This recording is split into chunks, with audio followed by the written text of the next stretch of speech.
Tired of being a good person? Maybe you're tired of being a person at all. There's a certain kind of ache that no amount of achievement, approval, or applause can resolve. It doesn't speak in words, it groans beneath them, and sometimes it spills out as a tired whisper in the dark. I'm tired of being a good person. That sentence is often treated as the beginning of a breakdown. But what if it's actually the beginning of an awakening? Because buried in that exhaustion is a deeper realization.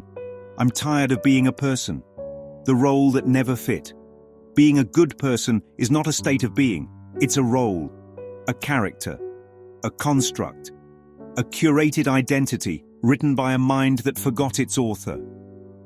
The Course in Miracles reminds us, the self you made is not the Son of God, therefore it does not exist at all. Chapter 4, Section 1. The good person is not a self. It's a persona, a mask meant to please, to avoid punishment, to win affection and secure survival. And because it's rooted in the ego, it requires a counterpart, the bad person, which always turns out to be someone else. The ego's game is always comparison. It doesn't want peace, it wants to win. So the good person isn't interested in healing. It's invested in image, and every image demands upkeep. Tired yet? Goodness as grievance. The moment someone says, I've been good, so why is this happening to me? You know the ego is holding the receipts. This isn't love, it's bargaining. It's a cosmic customer service complaint filed against God. I kept my end of the deal. Why didn't you deliver? But God made no deal. God doesn't barter. Love doesn't require behavior. So when the so-called good person suffers, it's not because the role failed. It's because the role was never real. The identity was a mask. The suffering came from the glue, the cost of costumes. To be a good person means constantly living in performance mode. And the longer the performance, the more exhausting the stage lights become. This is why those who say, I can't be good anymore, often also say, I don't even know who I am anymore. That's the truth knocking. Not on the door of behavior, but identity. Not, how can I be better? But, who is the one trying to be better? And that's where the false self starts to unravel. Because there's no such thing as a good mask. Only a quiet self waiting beneath it, undoing the personhood project. Here's the metaphysical core. Personhood is the belief in separation. It's the story of I, made distinct, made different, made apart. The Course says, you are not a body, you are free, for you are still as God created you.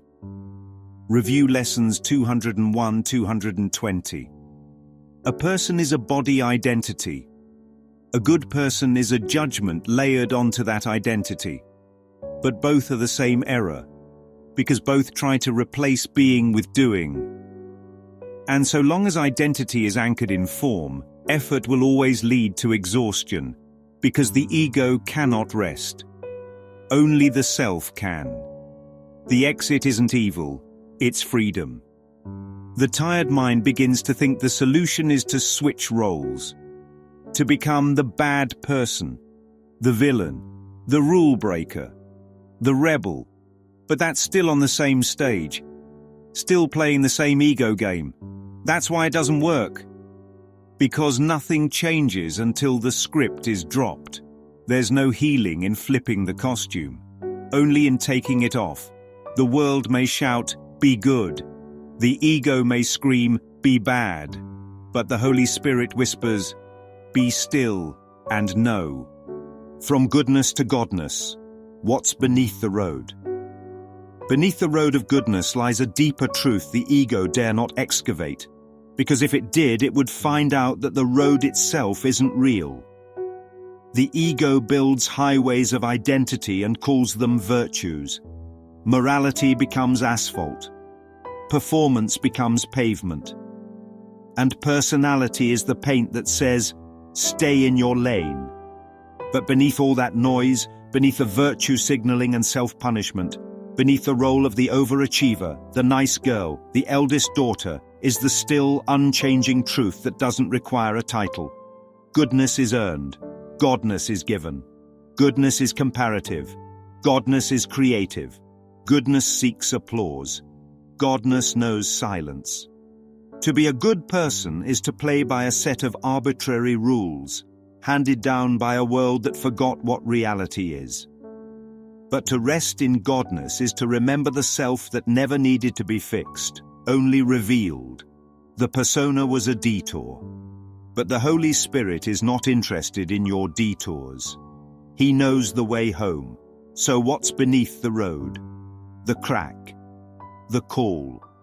The question that breaks the concrete with a whisper, what if I don't need to be good because I was never bad? What if the whole game of better, stronger, nicer, humbler was built on the idea that something went wrong? What if nothing ever did? God doesn't ask for good behavior. God doesn't keep a scorecard.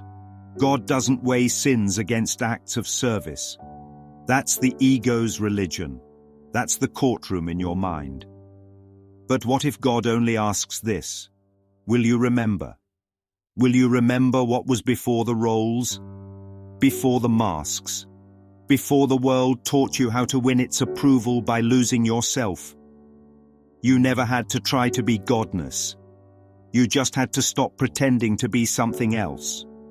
So drop the road. Drop the resume. Drop the story that says, this is who I am. And listen. God is not impressed by good. God is remembered in stillness.